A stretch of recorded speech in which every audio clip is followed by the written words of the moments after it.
Polisi mengungkap modus penipuan pre-order iPhone yang dilakukan oleh Rihanna Rihani. Si kembar ini menjerat para korbannya menggunakan skema Ponzi. Harusnya harga 12 juta rupiah ditawarkan 9 juta rupiah sebagai bujuk rayu, akal muslihat, rangkaian perkataan-perkataan bohong, ungkap Hengki. Tapi, ini cuma akal-akalan tersangka saja. Para korban yang tergiur tak serta-merta mendapat jumlah barang yang sama dengan yang dibayarkannya. Akibatnya, untuk menutup kekurangan tersebut korban harus mendapatkan uang dengan membuai pihak lainnya. Penawaran itu menggugah hasrat korban untuk melakukan transaksi. Kelima korban mengalami kerugian yang beragam. Paling tinggi ada di angka miliaran rupiah.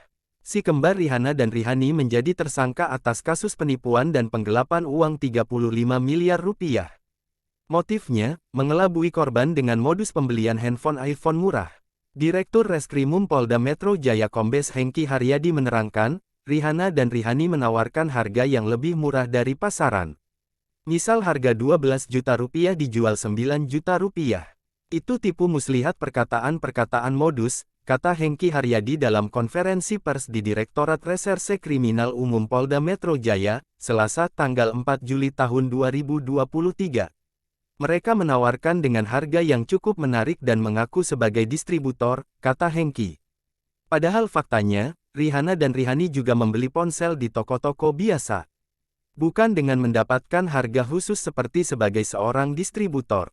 Kombes Hengki Haryadi menerangkan, dari banyaknya orang yang termakan bujuk rayu si kembar, maka terhimpun uang puluhan miliar rupiah. Selama ini yang bersangkutan menggunakan transaksi perbankan. Total kerugian mencapai 35 miliar rupiah, kata Kombes Hengki Haryadi. Produk itu mulai dari iPod, iPhone hingga MacBook yang ditawarkan dengan harga 30% lebih murah dari harga pasaran. Ia menyebut modus tersebut kemudian yang akhirnya menarik minat korban untuk berbisnis dengan duo kembar ini. Satu dari sejumlah korban yakni Vicky Fahreza mengalami kerugian hingga mencapai lebih dari 5 miliar rupiah. Ia mengaku tidak curiga saat memulai bisnis reselling barang elektronik dengan si kembar sejak 2021 lalu. Aksi si kembar Rihanna dan Rihani dilaporkan ke Polres Metro Jakarta Selatan atas dugaan terlibat penipuan pre-order iPhone yang merugikan korbannya hingga 35 miliar rupiah.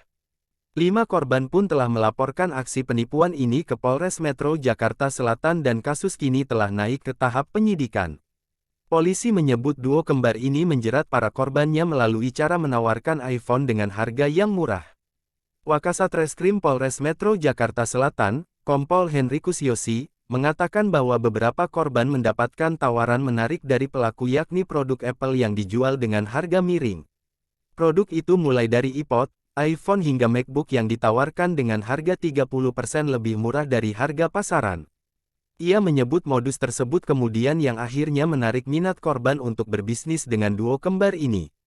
Satu dari sejumlah korban yakni Vicky Fahreza mengalami kerugian hingga mencapai lebih dari 5 miliar rupiah. Ia mengaku tidak curiga saat memulai bisnis reselling barang elektronik dengan si kembar sejak 2021 lalu. Namun kondisi berubah pada Maret tahun 2022, saat produk yang hendak dijual kembali itu tidak pernah datang. Ia pun sempat dijanjikan pengembalian uang pada akhir Mei tahun 2022, namun hingga kini uang 5,8 miliar rupiah miliknya belum dikembalikan. Vicky hanya ingin uangnya kembali karena itu merupakan dana yang akan ia putar kembali untuk berbisnis.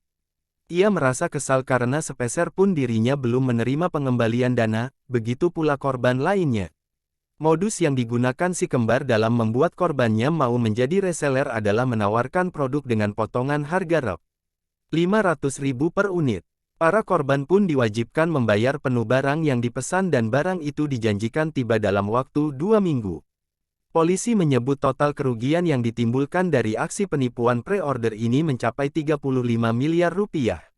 Pusat Pelaporan dan Analisis Transaksi Keuangan (PPATK) pun telah memblokir 21 rekening bank yang diduga milik duo kembar itu.